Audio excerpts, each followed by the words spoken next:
comme l'an passé lors du quart de finale face à la Grande-Bretagne à Rouen, ni Jo-Wilfried Tsonga, ni Gaël Monfils, ni Richard Gasquet ni Gilles Simon ne feront partie de l'équipe de France qui va aller défier l'Italie à Gênes à partir du 6 avril.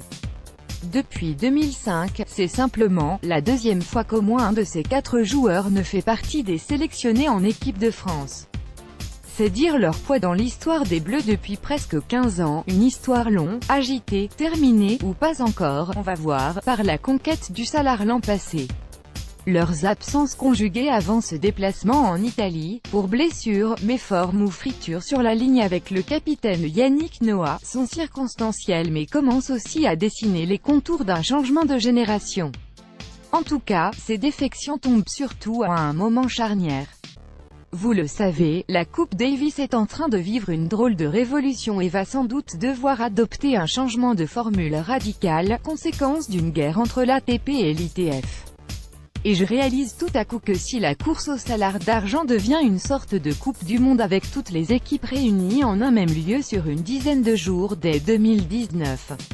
Nous pourrions donc vivre, dans une semaine, notre toute dernière, vraie, rencontre de Coupe Davis avec l'équipe de France, pour peu que les Bleus s'inclinent en Italie, ce qui est largement du domaine du possible. On pourrait donc ne plus jamais voir Tsonga.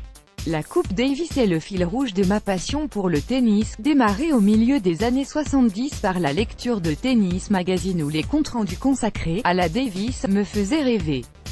Et pas seulement se consacrer à l'équipe de France, telle par exemple, la finale Chili-Italie en 1976, remportée par Adriano Panatta et les siens sur la terre battue de Santiago. En 1982, je suis pensionnaire et nous n'avions pas eu cours le vendredi après-midi afin de pouvoir suivre sur une vieille télévision installée dans le réfectoire, le premier simple de la finale 1982 entre la France et les USA, Noah McEnroe.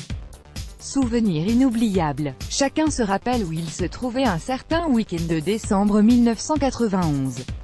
Depuis, le lien ne s'est jamais rompu, bien au contraire, puisque nombre de rencontres de Coupe Davis sont désormais en bonne place parmi mes plus beaux souvenirs professionnels comme les victoires de la France face à la Suède à Malmö ou à Melbourne contre l'Australie. Avant d'avoir l'opportunité de filmer l'équipe en coulisses en 2009 et d'ainsi passer de l'autre côté du rideau. Je me permets de parler de moi car la Coupe Davis touche d'abord à l'intime des passionnés. Parce que son histoire, sa formule originelle, son ambiance à nul autre pareil, ses embrouilles à mini à répétition, ses surprises, ses matchs de légende par dizaines, et le fait bien sûr qu'il y soit question du drapeau, lui ont donné une patine unique qui nous touche au cœur. Quiconque a assisté un jour à une rencontre de Coupe Davis sait de quoi je parle. C'est pour ça qu'on l'aime tant. Alors, oui, l'idée que tout cela va disparaître me peine profondément. Je veux bien entendre tous les arguments économiques du monde pour expliquer cette mise à jour, qu'il faut vivre avec son temps, qu'elle n'est plus adaptée aux exigences du circuit d'aujourd'hui et des vedettes, etc., soit.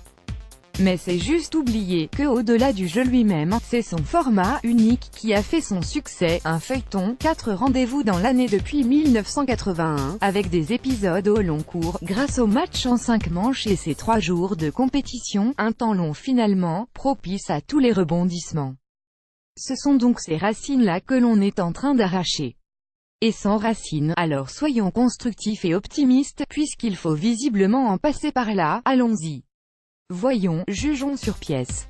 Et si cette Coupe Davis Reloaded ne fonctionne pas, l'ITF et ses richissimes partenaires financiers seront contraints de faire machine arrière et de revenir à une formule proche de celle d'aujourd'hui. À l'échelle de son histoire plus que centenaire, et la Coupe Davis peut tout fait survivre à 2 ou 3 éditions Made in Coupe du Monde par équipe. Ça ne sera même qu'une péripétie finalement.